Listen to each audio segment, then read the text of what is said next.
Emotions in Shanghai are at a breaking point.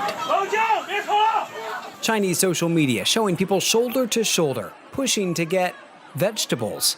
Panicked shoppers stocking up ahead of an unprecedented citywide lockdown.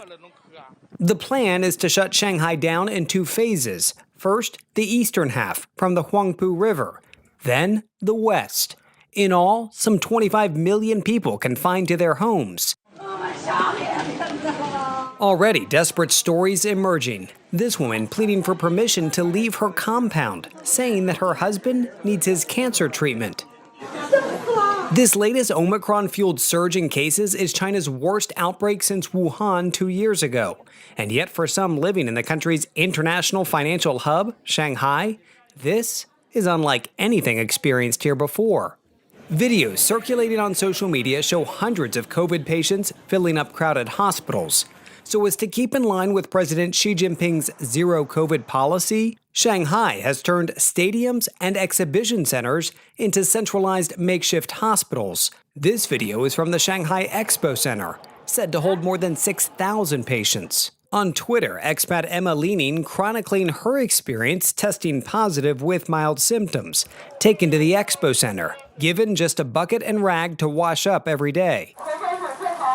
Just about every day outside, you hear a blaring loudspeaker with a new announcement. On this cold, rainy day, another mandatory COVID test. My neighbors and I hurried out to the nearest government testing site. They only let us out of the gate just for the test, and then we head back in. Once done, your neighborhood gate is locked back up. Stores and restaurants that have had just one confirmed case pass through are treated like a crime scene, roped off and disinfected. Since confirming its first Omicron case in mid-December, mainland China's average new daily case count has surged from double digits to more than 5,000. There are more than 65,000 active cases and counting. The virus has spread to 29 provinces and regions. The lockdowns and mass testing bring life to a near halt in many places and could have global economic impacts.